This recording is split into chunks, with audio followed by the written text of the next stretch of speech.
June 12, 1898 nang ideklara ang kasarinlan ng Pilipinas mula sa pananakop ng mga Kastila. Dito unang natatag ang Republika ng Pilipinas kung saan si Emilio Aguinaldo ang idineklara bilang kauna-unahang Pangulo ng Republika. Pinamunuan niya ang Pilipinas mula January 23, 1899 hanggang March 23, 1901. Si Manuel L. Quezon naman ang naging ikalawang presidente ng Pilipinas mula 1935 hanggang 1944 sa ilalim ng Commonwealth o ang pamunuan ng Pilipinas sa ilalim ng mga Amerikano. Si Quezon ang hinirang na ama ng wikang pambansa at nagdeklara sa wikang Tagalog bilang pambansang wika ng Pilipinas. Taong 1943 hanggang 1945 naman pinamunuan ni Jose Laurel ang Pilipinas sa ilalim ng okupasyon ng mga Hapon sa bansa. Si Laurel ang itinuturing na naging unang presidente ng ikalawang Republika ng Pilipinas. Si Sergio Osmeña naman ang naging ikaapat na Pangulo na nagsilbi sa bansa mula 1944 hanggang 1946. Si Osmeña ang nagtatag ng Nationalista Party sa ilalim ng kanyang pamumuno. Nagpatupad siya ng mga programa para sa pagbabalik sigla ng Pilipinas mula sa gulo na iniwan ng World War II.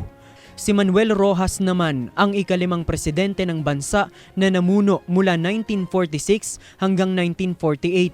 Si Rojas ang itinuturing na unang presidenteng namuno sa Pilipinas matapos ideklara ng mga Amerikano ang ganap na kasarinlan ng Pilipinas mula sa pananakop ng United States.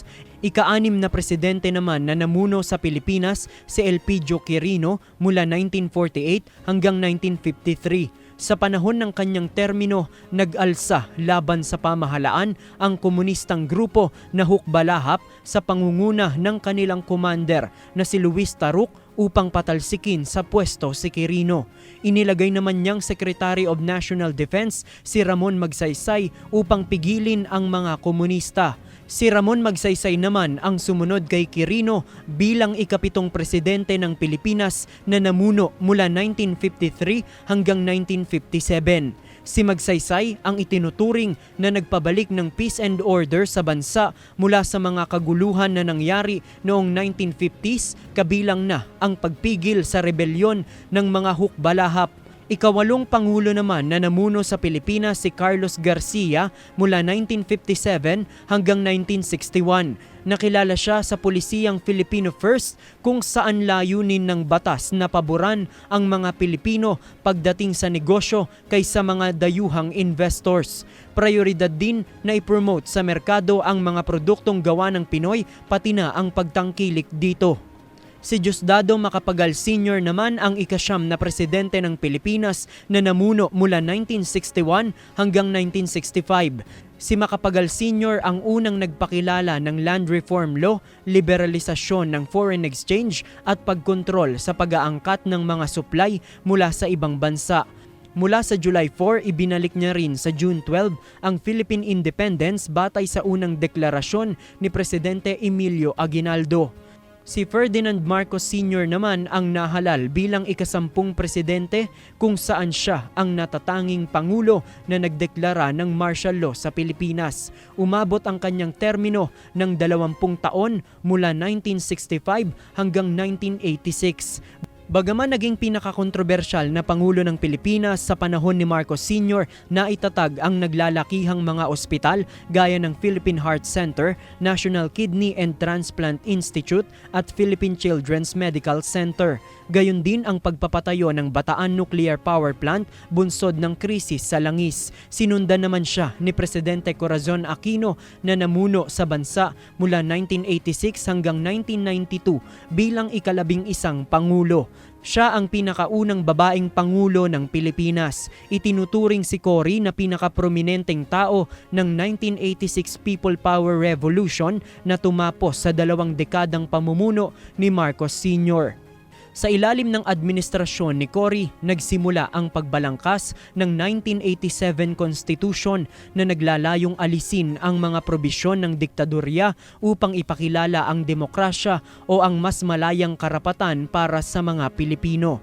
Si Fidel Ramos naman ang ika-12 Pangulo ng Pilipinas na namuno mula 1992 hanggang 1998. Sa ilalim ng kanyang termino, nagkaroon ng malawakang kakulangan ng supply ng kuryente. Dahil dito isinulong niya ang pagtatatag ng Energy Department para tugunan ang demand ng energy supply sa bansa.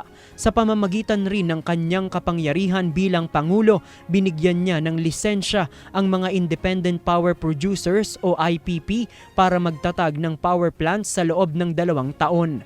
Si Joseph Estrada naman o mas kilala sa tawag na ERAP ang naging ika-13 Pangulo ng Pilipinas na namuno mula 1998 hanggang 2001. Noong taong 2000, nagdeklara si ERAP ng all-out war laban sa Moro Islamic Liberation Front o MILF kung saan nagapi ng pamahalaan ang kanilang headquarters o kampo. Naitatag din ang National Anti-Poverty Commission bilang manifestasyon ng kanyang kampanyang paunlarin ang buhay ng mahihirap na mga Pilipino sa kanyang slogan na ERAP para sa mahirap.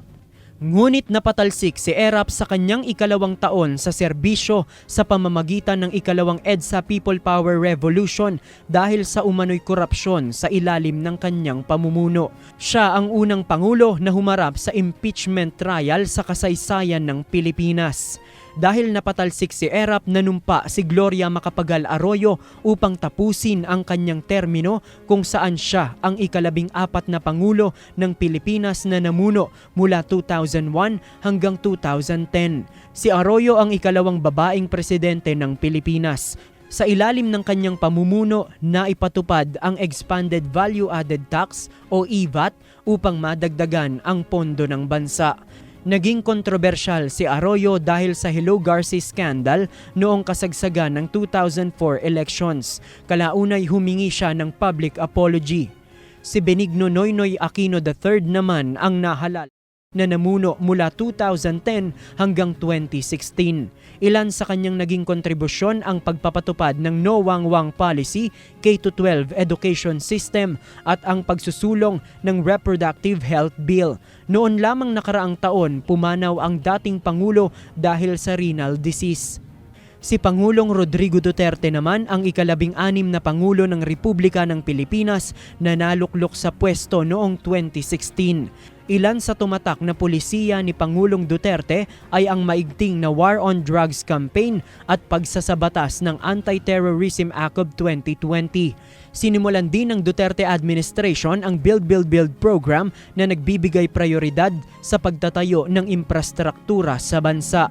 At ang Universal Healthcare Act na naglalayong bigyan ang bawat Pilipino ng health insurance. Ngayong June 30, 2022, uupo si Ferdinand Bongbong Marcos Jr. bilang ika-17 presidente ng Pilipinas. Ilan sa hamon na haharapin ni Marcos ay ang nagpapatuloy na epekto ng COVID-19 pandemic, ang malaking utang ng Pilipinas na ginamit upang makabangon sa pandemya at ang hindi maawat na pagtaas ng presyo ng produktong petrolyo at mga pangunahing bilihin. Pero ang tanong ng mga Pilipino, magagawa ba ito ng Pangulo sa loob ng kanyang 6 na taong panunungkulan?